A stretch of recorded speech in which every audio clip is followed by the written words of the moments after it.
Hello friends, welcome to Thansila's kitchen. இன்றைக்கி நம்ம கிச்சனில் பன்னீர் மட்டர் கிரேவி செய்ய போகிறோம்.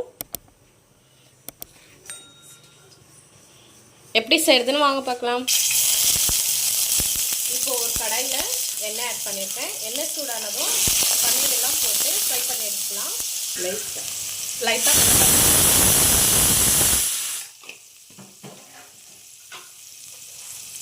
ஒரு பிஞ்ச் அளவுக்கு சால்ட். நல்லா ஃப்ரை ஆனதும் ஒரு பிளேட்டில் எடுத்துக்கலாம்.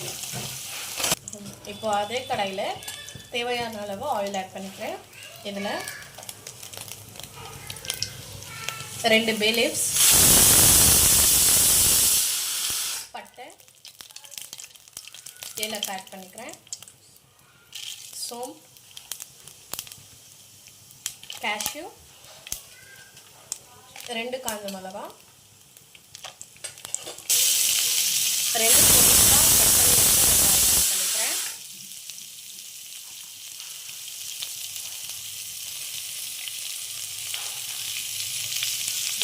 ஒரு டேபிள் ஸ்பூன் அளவுக்கு இஞ்சி பூண்டு பேஸ்ட். கிரேவிக்கு தகுந்த மாதிரி தக்காளி எடுத்துக்கோங்க. நான் 4 தக்காளி கட் பண்ணி வச்சுருக்கேன்.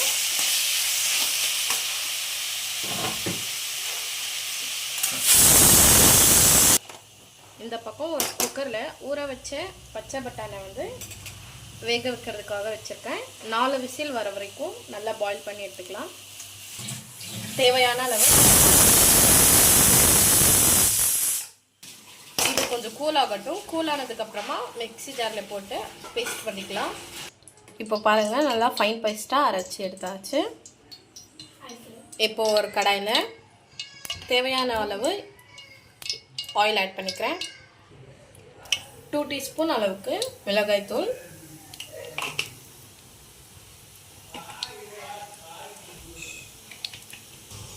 1 டீஸ்பூன் அளவுக்கு தனியாத்தூள்,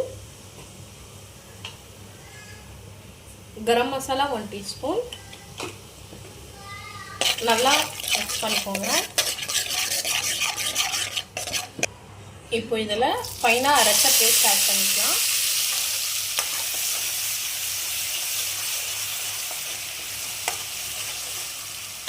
மசாலா எதுவும் தீங்காமல் நல்லா மிக்ஸ் பண்ணிக்கோங்க. இப்போ நல்லா மிக்ஸ் பண்ணிக்கலாம். கிரேவி நல்லா கொதிக்கட்டும். வேக வச்ச பச்சை பட்டாணி ஆட் பண்ணிக்கிறேன். காரம் கம்மியாக இருக்கிறதுனால திருப்பம் 1 டீஸ்பூன் அளவுக்கு மிளகாய் தூள் ஆட் பண்ணிக்கிறேன். இப்போ நீங்கள் இதில் கஸ்தூரி மேத்தி ஆட் பண்ணிக்கோங்க. என்கிட்ட இல்லாததுனால நான் ஆட் பண்ணல.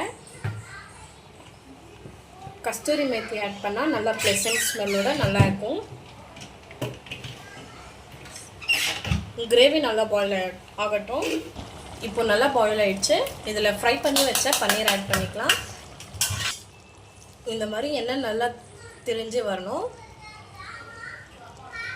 இப்போ வந்த பிறகு இப்போ நல்லா பாயில் ஆகிடுச்சு. இப்போ இதில் ஃப்ரெஷ் க்ரீம் ஆட் பண்ணிக்கிறேன்.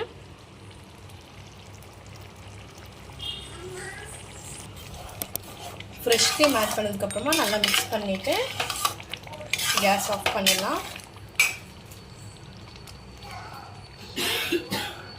இப்போ இதில் லாஸ்ட்டாக கொத்தமல்லி நல்லா நறுக்கி ஆட் பண்ணிக்கலாம்.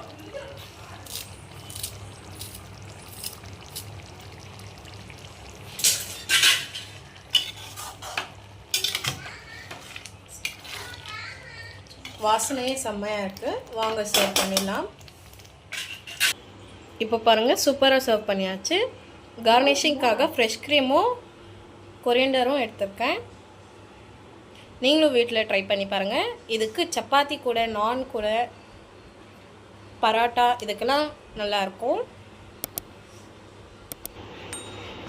இப்போ சூப்பராக ரெடி ஆயிடுச்சு. சிம்பிளாக வீட்டில் இருக்கிற பொருட்களை வச்சு செஞ்சிடலாம். உங்களுக்கு நெக்ஸ்ட் ரெசிபி என்ன வேணும்னு கமெண்ட் பண்ணுங்கள். பிடிச்சிருந்தால் லைக் பண்ணுங்கள், ஷேர் பண்ணுங்கள், கமெண்ட் பண்ணுங்கள். மறக்காமல் சப்ஸ்கிரைபும் பண்ணிவிடுங்க. Thank you friends. பாய்.